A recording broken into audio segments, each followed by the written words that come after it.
बहनों और भाइयों, खुदा के पाक पवित्र और जलाली नाम में मैं आप सबको सलाम कहता हूँ। खुदा का शुक्र है कि आज फिर खुदा ने मुझे मौका दिया कि मैं उसके वचन के साथ आपके सामने मौजूद हूँ।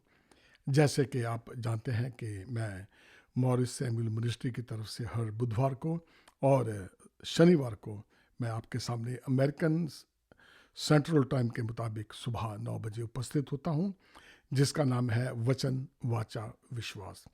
खुदा का शुक्र है कि आज फिर मुझे ये मौका दिया कि मैं आप सबके सामने खुदा के वचन को शेयर कर सकूं। तो आइए हम दुआ मांगे अपने वचन को शुरू करने से पहले। मेहरबान खुदावंद, तेरा शुक्र है कि तूने मौका दिया कि आज फिर मैं तेरे वचन को लेके तेरे बंदों के बीच में उनके सामने मैं मौजूद हूँ। मैं तेरा शुक्र करता हूँ खुदावंद, तूने मुझे ये मौका दिया कि मैं तेरे वचन को लोगों के साथ शेयर कर सकूँ, बांट सकूँ। मेरी दुआ है प्रभु, जितने भी लोग मुझे देखें या सुने, खुदा बाप तू सबको आशीष देना, अच्छी सेहत देना और ताकत देना, ताकि उन्हें हर तरीके से तंदुरुस्ती में रहें और तेरे वचन को जानने और समझे और तरक्की करें। तेरा शुक्र हो खुदावंद, मैं जब तेरे वचन को बांटने जा रहा हूँ खुदावंद, बोलने वाला मैं नहीं बल्कि तेरा आत्मा मुझ में होके बातचीत करे और जितने भी सुने सारे आशीष पाए। यीशु मसीह के नाम से मांगता हूँ, आमीन आमीन। बहनों और भाइयों, आप सबका मैं आज इस प्रोग्राम में मैं आपका स्वागत करता हूँ और खुदा का शुक्र है कि आप लोग मेरे साथ जुड़े हुए हैं। बहुत से फ़ोन कॉल भी आते हैं और यहाँ से अमेरिका से भी आते हैं, बाहर से भी आते हैं और खुदा के वचन को सुनते हैं, समझते हैं और जो भी सवाल होते हैं वो मेरे से वो पूछते हैं। और अगर आपका भी कोई सवाल हो, प्रश्न हो, तो आप मुझसे डायरेक्ट कॉल कर सकते हैं। मेरा नंबर है 469, आई थिंक ये मेरा पुराना नंबर है, तो मैं आपको अपना नंबर दिए जाता हूँ। मैं 9724297506 ये मेरे घर का नंबर है, तो आप इससे मेरे साथ कांटेक्ट कर सकते हैं। और बाकी कभी भी आप इसके माध्यम से मुझे कॉल भी करते हैं और दोबारा इस पे आप मुझे मैसेज भी, टेक्स्ट मैसेज भी भेज सकते हैं। इसी जिसके जरिए से आप देख रहे हैं वहाँ पे ये टेक्स्ट मैसेज आप भेज सकते हैं। तो आज का जो वचन है उसका शीर्षक है वो है स्वयं को अभी जांचो। Examine your self now. Examine करना, अपने आप को जांचना, परखना। अब जैसे कि पिछले प्रोग्राम में बुधवार को आपने सुना था कि मैंने फास्टिंग के रोज़ा जब रखते हैं, तो उपवास जब रखते हैं, तो उसके बारे में मैंने जिक्र किया था कि जब आप अब उपवास करते हैं, खुदा आपको एक टाइम देता है, वो आपको दीन करता है, तो एक आत्मा हमें दी गई है, परखने की आत्मा। तो आप जब उपवास करते हैं तो आप अपने आप को परख सकते हैं कि मेरा जो आज का उपवास रखा हुआ है वो कहीं बेकार तो नहीं जाएगा, या मैं बिना मतलब के खुदा को दिखाने के लिए मैं उपवास कर रहा हूँ। क्या कोई ऐसी बात तो नहीं है? बहनों और भाइयों, ये बहुत ज़रूरी है कि अगर आज तक आपने अपने आप को नहीं परखा, और आपको पता है, क्योंकि हर एक इंसान जब कोई गलत काम करता है उसे पता होता है कि मैंने गलत किया है या मैंने आज गलत किया है, लेकिन हम खुदा से कभी माफ़ी नहीं मांगते। हम अपने आप को जांचते नहीं हैं, अपने आप को परखते नहीं हैं। जब खुदा आपको दीनता देता है, हलीम बनाता है, तो पवित्र आत्मा क्या है, आपकी अगुवाई करता है, आपको अपने आप को जांचने के लिए भी। हम दूसरों को तो जांचने में बड़े तेज हो जाते हैं, और फलाने ने ये करता, देखो उन्हें आज की करता, लेकिन क्या आपने अपने गिराबान में झांक के देखा कि मैं कैसा हूँ, आप कैसे हैं? तो बहुत अंतर है अपने आप को परखने में और दूसरों को परखने में। तो कोशिश करें कि आज ये आपको मौका है स्वयं को परखने का, अपने आप को जांचने का। तो आइए वचन में से हम खोलेंगे 2 कुरिन्थियों चैप्टर 13 उसकी 5वीं आयत। 2 कुरिन्थियों चैप्टर 13 उसकी 5वीं आयत में यूं लिखा है, अपने आप को परखो कि विश्वास में हो कि नहीं, अपने आप को जांचो, क्या तुम अपने विषय में यह नहीं जानते कि यीशु मसीह तुम में है, नहीं तो तुम जांच में निकम्मे निकले हो। बहुत बड़ी बात है। जब हम अपने आप को जांचते हैं तो क्या आपने पाया कि हम में प्रभु है भी कि नहीं है?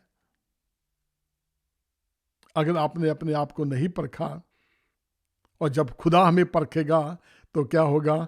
हम जांच में निकम्मे ठहरेंगे। ये देख लें, क्या खुदा इससे पहले कि हमें खुदा निकम्मा ठहराए तो अपने आप को उसके साथ लगा ले, अपने आप को उसके साथ अटैच कर ले। बहुत आज के टाइम में खुदा के साथ बने रहना, अपने आप को जांचना परखना बहनों और भाइयों बहुत ज़रूरी है।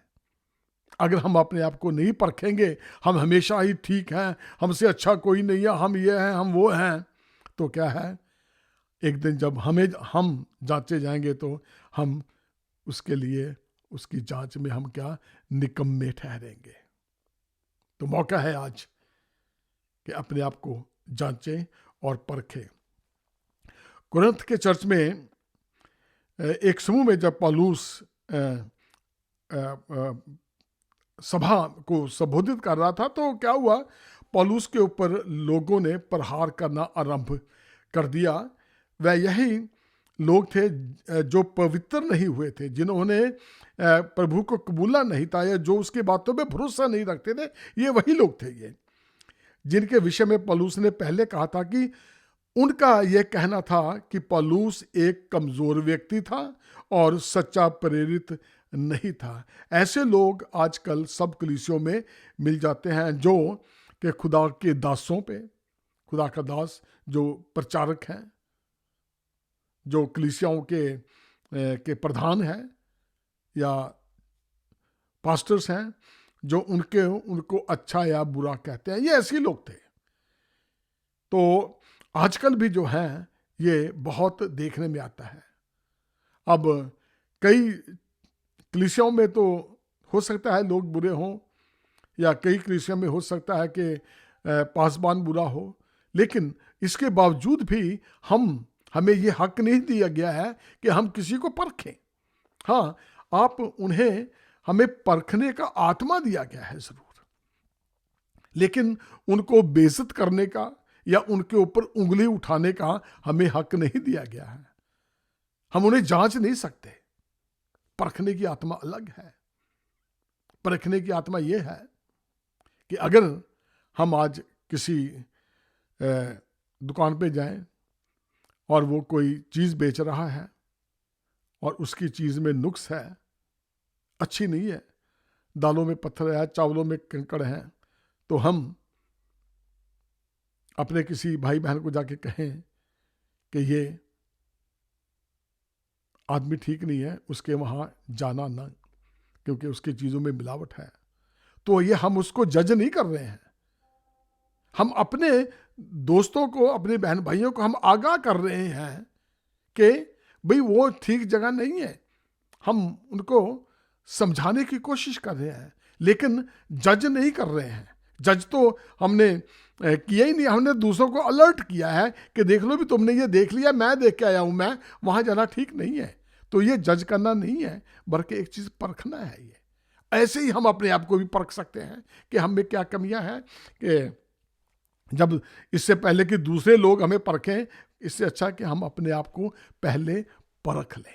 ये बहुत जरूरी है।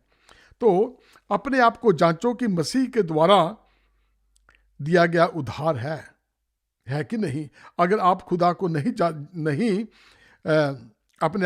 अगर आप खुद को नहीं जांचोगे तो अंतिम न्याय का दिन आपको खुदा क्या है, वो खुद जांचेगा, खुद परखेगा। तो जो कुछ हम करते हैं सब कुछ किताब में लिखा जाता है, सब कुछ का हिसाब होता रहता है, और हर रोज़ वो किताब लिखी जाती है। और जब अंत का टाइम आएगा ना, तो हम उसकी जांच में क्या है, निकम्मे निकलेंगे। मौका आज ही है। अगर आपने अब तक खुद को नहीं जांचा तो आज मौका है, सोच लो, कभी देर ना हो जाए। प्रकाशित वाक्य 10 उसकी 15 में ये लिखा है, जिस किसी का नाम जीवन की पुस्तक में ना मिला वह आग की झील में डाला जाएगा।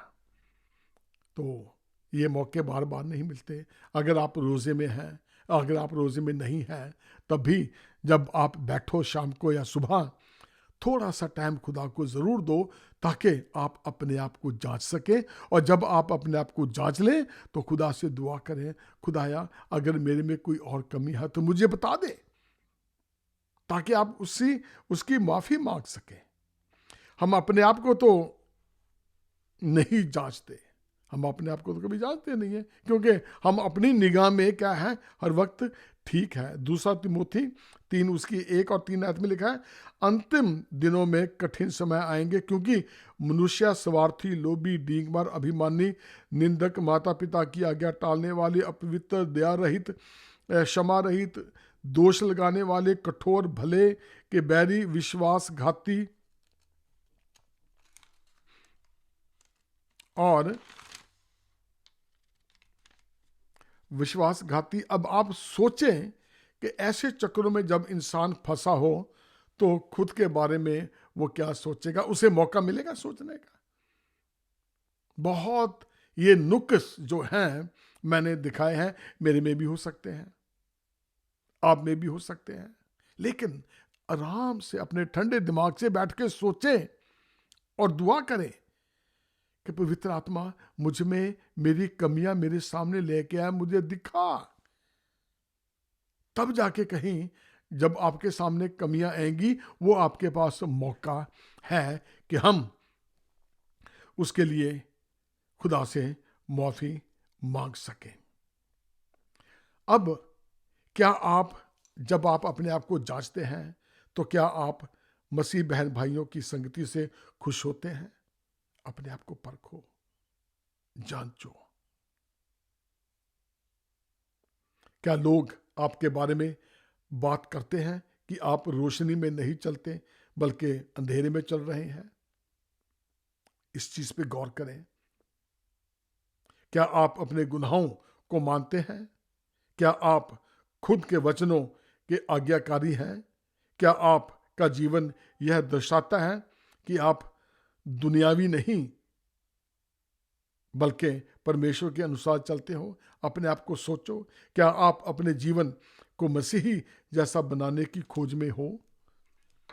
ये सारी बातें जो हैं, जब हम इन बातों के विषय में सोचेंगे, इन बातें के बारे में ये हमारे दिमाग में आती रहेंगी, तो एक टाइम ऐसा आ जाएगा कि आप उस लेवल तक आ जाएंगे कि जब आप इस चीज को, जब आप अपने आप को परख सके और अपने आप को जांच सके।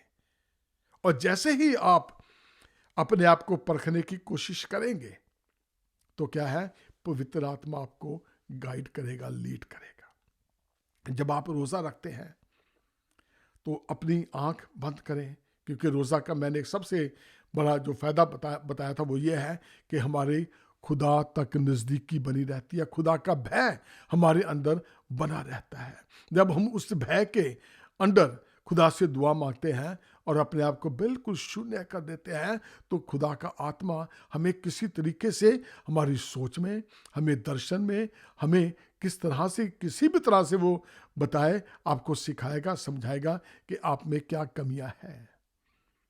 फिर उसके लिए दुआ मांगो, खुदाया मुझे माफ कर, क्योंकि मैं गलत था, मैंने दूसरों की इज्जत नहीं की, मैंने मसीहों की संगति नहीं की, मैं अंधेरे में था, मैं अपने गुनाहों को कभी मानता नहीं था, मैं किसी का आज्ञाकारी नहीं था,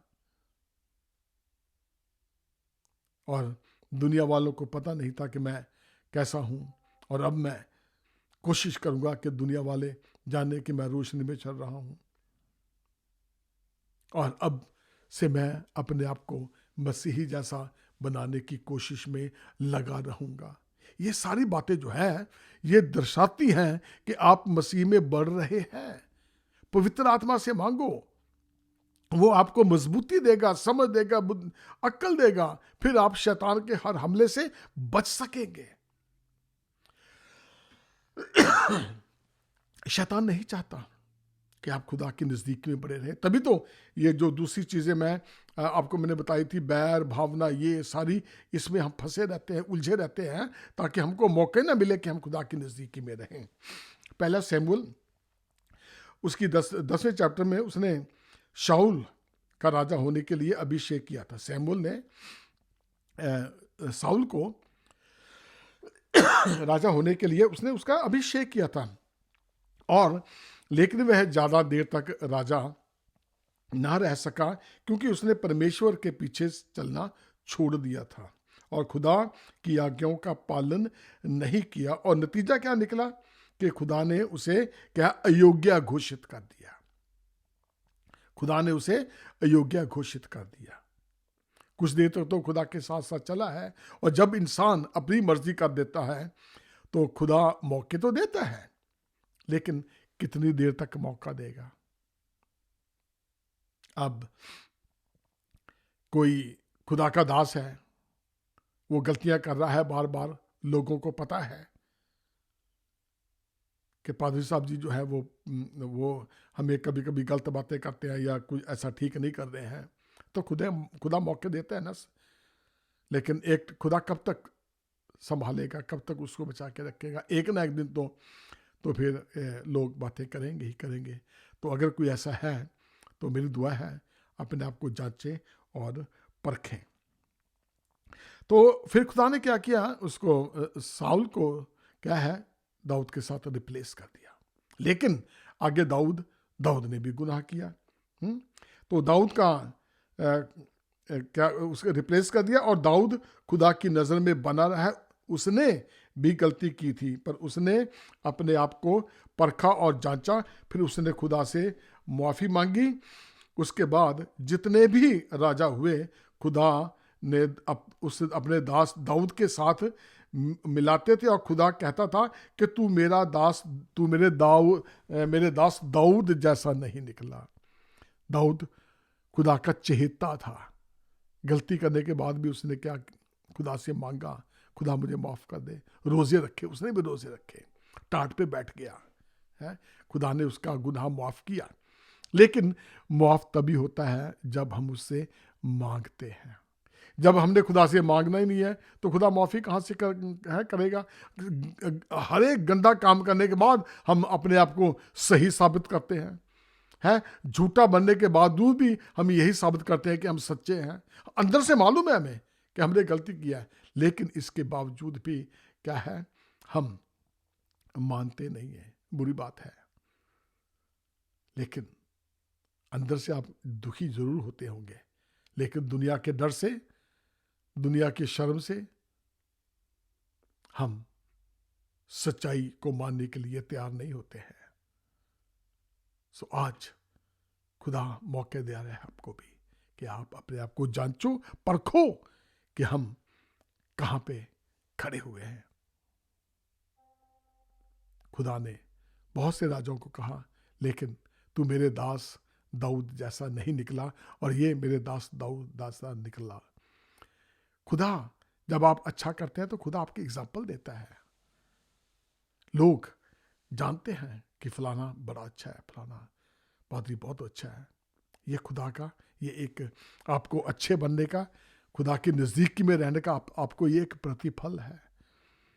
ये ऑनर है एक किस्म का, कि खुदा आपको ऑनर करता है उसके नज़दीक रहने का भी। तो बहनों और भाइयों, यह सोचो, जांचो अपने आप को। आज मौका है अपने आप को जांचने का, और तौबा करने का फल खुदा आपको जरूर देगा। आज नहीं, कल नहीं, परसों नहीं, लेकिन लेटर और सूनर कभी ना कभी खुदा आपको इसका फल देगा। और फिर आप जान जाएंगे, ओ खुदा तेरा शुक्र है, तूने ये गुनाह जो मेरे में था तूने मुझे दिखाया और मैंने मुआफ़ी मांग ली। और उसके बाद क्या है, खुदा आपके लिए कितनी आशीषें लेके आता है। फिर ये चीज़ देखना है आपने कि खुदा कि जब नज़दीकी में आप बने रहते हैं तो खुदा किस तरह से आशीषें आपको देता है। जब तक हम परमेश्वर की मर्ज़ी के मुताबिक नहीं चलते, खुदा हमें सुधारने के मौके पर मौका देता रहता है, लेकिन हो सकता है आज आखिरी मौका हो। यह भी बात है। मैंने पता नहीं कितने गुनाह किए, लेकिन खुदा ने मुझे बख्शा, मैंने माफ़ी मांगी। और क्या पता आज ये आप में से किसी का आखिरी मौका हो। अच्छे मौकों को ना जाने दो। एक बार गौर से सोचे कि खुदा, क्या मैं और अच्छी जिंदगी जी सकता हूं? खुदा मुझे माफ कर। मैं बीमार क्यों हूं? मैं दुखी क्यों हूं? मेरा परिवार परेशान क्यों है? मेरे बच्चे परेशान क्यों हैं? ये सारी जो है ये परेशानियों के इसलिए आती है ताकि खुदा हमें इनमें से निकाल ले। हमें दीन होना पड़ता है, खुदा हमें दीन करता है।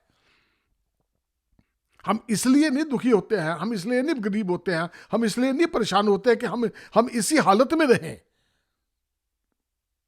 बल्कि जब खुदा ने हमारी तरक्की करनी होती है तो वैसे हालात बन जाते हैं ताकि हम उसको परखे जांचें और उसमें से निकले, तो फिर हम अगले लेवल के लिए तैयारी कर लें। जब हम अपने गुनाहों को मानते हैं, उसको समझ जाते हैं, तो हम क्या है, एक नेक्स्ट लेवल तक, एक और लेवल ऊपर जाने की तैयारी में लग जाते हैं। खुदा चाहता है कि हम नीचे ही ना रहें, बल्कि तरक्की करके स्टेप बाय स्टेप क्या है, ऐसे बढ़ते चले जाए।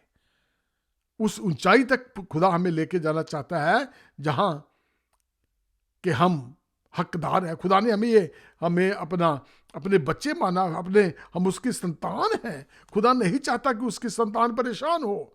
खुदा नहीं चाहता कि उसकी संतान जो है, उसके बच्चे जो है वो परेशानियों में रहे, वो गरीब हो और उन्हें बीमारियों में रहे या उन्हें लोग परेशान। ऐसी बात नहीं है, लेकिन खुदा का एक तरीका है, एक ढंग है। तो हमें उस ढंग से क्या ना बातचीत करनी है, समझना है इस चीज को कि खुदा हमसे बातचीत करे। अब इस समय को, वक्त को बहुमूल्य जानते हुए, जैसे कि भजन संहिता 119 उसकी 59 और 60 आयत में लिखा है, मैंने अपनी चाल चलन का सोचा और तेरी चितौनियों का मार्ग लिया।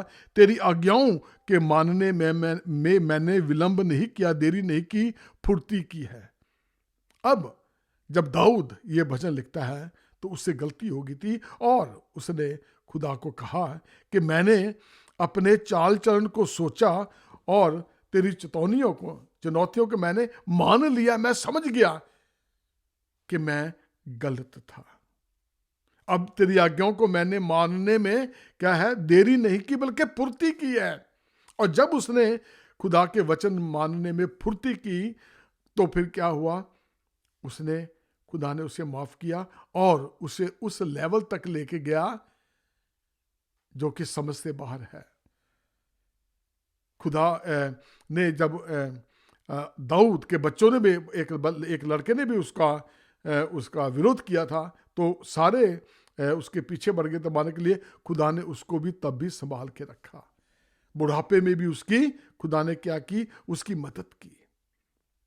खुदा ने उसे लंबी उम्र दी, तंदुरुस्ती दी। लेकिन जब हैकल बनी थी तो खुदा ने, दाऊद के पास सब कुछ था।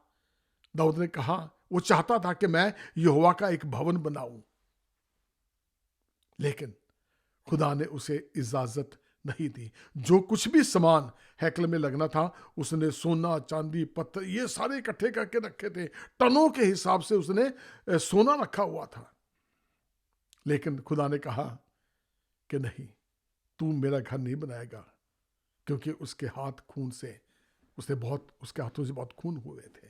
तो खुदा ने कहा, तेरा बेटा मेरा घर बनाएगा। बहनों और भाइयों, फिर खुदा ने उसे इस्तेमाल तो किया, लेकिन उसका घर उसके बेटे ने ही बनाया। आप जानते हैं कि खुदा ने उसे कितनी आशीष दी थी, कितनी बरकत दी। दुनिया का सबसे समझदार वही निकला है, बादशाह सुलेमान। तो आप जानते हैं कि जब हम खुदा से माफ़ी मांगते हैं, उसकी नज़दीकी में रहते हैं, तो खुदा हमें एक लेवल ऊंचा करके बढ़ाता रहता है। तो हम अपने चाल चलन को ध्यान से परखें और यहोवा की ओर फिरें। बार बार ये लफ्ज़ आपको बाइबल में मिलेंगे कि अपने आप को परखो, यहोवा की ओर फिरो। भजन संहिता 4 उसकी 4 और 5 में लिखा है, कांपते रहो और पाप मत करो, धर्म के बलिदान चढ़ाओ और यहोवा पर भरोसा रखो। कांपते रहो, डर डर के। कांपने का मतलब ये नहीं है कि कंबदे रहना, वो आज की हो गया है, नहीं, उसका मतलब ये नहीं है। उसका मतलब ये है, डरने और कांपने का मतलब है कि हम उसके वचनों पे चलें, खुदा हमसे क्या चाहता है उस चीज को समझें, उसका यही मतलब है। डरने का मतलब ये नहीं कि कंबना शुरू कर दो, लगी पता नहीं रब हुआ है तो रब ने की करता रहेगा हुण सड़ दे। मतलब ये डरने का मतलब और कांपने का मतलब ये नहीं है, बल्कि ये है कि हम उसके हुक्मों को माने, उसके वचनों पे चलें, जो जो उसने कहा है हम उसमें कोशिश तो करें। एक दफा जब हम कोशिश करते हैं तो क्या है, फिर क्या कोशिशें जो हैं वो आसानी से होती रहती हैं, हम आगे को बढ़ते रहते हैं, फिर वही काम करने में हमें प्रसन्नता मिलती है। एक टाइम था कि जब हम चाहते थे, ओ नहीं भी पैसे हैं नहीं, रब नूं देना नहीं हैगा, चलो एने नहीं, तो 1-2 रुपया बादो तो चलो ठीक है, रब नूं किहड़ा लोड़ है पैसे दी, ऐसी बात नहीं है। और जब आप उसको देते हैं तो फिर क्या होता है, तो जब आशीषें मिलती है फिर आपकी क्या है, देना और बढ़ जाता है, फिर आपका भरोसा और बढ़ जाता है, फिर आप और देते हैं, फिर बढ़ते रहते हैं, फिर खुदा की आशीष को आपसे संभाली नहीं जाएंगी। इस चीज को समझें, खुदा को आपके पैसों की जरूरत नहीं है, लेकिन उसके बावजूद भी एक तरीका है ये कि देखें आप कितने डेडिकेटेड हैं। जिसको खुदा ने दिया है क्या वो खुदा को दोबारा दे सकता है कि नहीं, कि आप उसको सांप की तरह बस उसको मुंडली उसके ऊपर बैठ गए हैं कि कोई और ले ना ले, कोई किसी गरीब की मदद ना हो जाए, कोई भूखा खाना ना खा ले तुम्हारे पैसों से, अपने पैसों को दबा के रखो। ऐसे खुदा आशीष नहीं देता है। देना सीखो, लेने से देना मुबारक है, बहुत अच्छा है लेने से देना। खुदा आपकी जरूरतों को जानता है, उसकी जरूरतें खुदा पहले से ही पूरी कर देता है, और खुदा किसी का उधार नहीं रखता है कि आपने खुदा को दे दिया, अल्लाह भी आप पे बड़ा एहसान कर दिया, बल्कि वो डबल देना जानता है। याकूब को पता है ना, सब कुछ खत्म हो गया था, बाल बच्चे, गाय घोड़े गधे, माल गोदाम सारे खत्म हो गए थे, लेकिन खुदा ने उसे क्या है, डबल रिटर्न किया। खुदा आपका रखने वाला नहीं है, ये सोच के दें कि मैंने दे दिया और भूल जाएं। ये नहीं आप सारी दुनिया में गाते चलो मैंने इतना पैसा दिया चर्च में, मैंने ये किया, मैंने वो किया, फिर आशीष मिलने वाली नहीं है। जो भी करना सच्चे दिल से करो। खुदा मांगता है, चाहता है कि आप उसकी हजूरी में रहो। खुदा चाहता है कि वो आपको आशीष दे, लेकिन आशीषें आपको लेनी आनी चाहिए, बुरे काम के लिए नहीं कि आज पैसा आ जाए हम कल को ये करेंगे वहां करेंगे वहां जाए, ये नहीं है। खुदा चाहता है कि आप इंजॉय करो, खुदा चाहता है कि आपके बाल बच्चे हों, आप सब दुनिया की जो खुदा की प्राकृतिक चीज़ें हैं जो खुदा ने दुनिया में बनाई है, खुदा चाहता है कि आप जाओ देखो इसको एंजॉय करो, लेकिन किस तरह से, स्पिरिचुअल तौर से एंजॉय करना हमें। वो खुदा देखो हैं, और कहीं पहाड़ पे जाते हैं, देखो खुदा की करामात कैसी है, खुदा ने कितने अच्छे पहाड़ बनाए हैं, कितने अच्छे जानवर बनाए हैं, कितने अच्छी चीज़ें बनाई हैं, ये सारी खुदा कि जब हम इनको देखते हैं हम उनकी तारीफ करते हैं। खुदा चाहता है कि हम उसकी तारीफ हमारे मुंह से हर वक्त होती रहे। हर रोज खुदा ऐसे मौके देता है, किसी गरीब को देख लिया, किसी लगड़े को कुछ देखा, उसको कुछ दो और फिर कहो खुदा तेरा शुक्र है तूने मुझे तंदुरुस्ती दी है, खुदा तेरा शुक्र है कि तूने हमें संभाल के रखा है। खुदा चाहता है कि हम उसकी तारीफ करें। तो बहनों और भाइयों, आज मौका है, जांचें कि हम कहाँ पे खड़े हुए हैं। बहुत जरूरी है इस चीज को समझ लें। और अब अंत में दूसरा पतरस उसका चैप्टर 1 उसकी 10वीं और 11वीं आयत में यूं लिखा है, इस कारण बहनों और भाइयों अपने बुलाए जाने और चुन लिए जाने को सिद्ध करने का भली भांति यत्न करते जाओ, क्योंकि यदि ऐसा करोगे तो कभी भी ठोकर ना खाओगे और इस रीति से हमारे प्रभु और उद्धारकर्ता यीशु मसीह के अनंत राज्य में बड़े आदर के साथ प्रवेश करने पाओगे।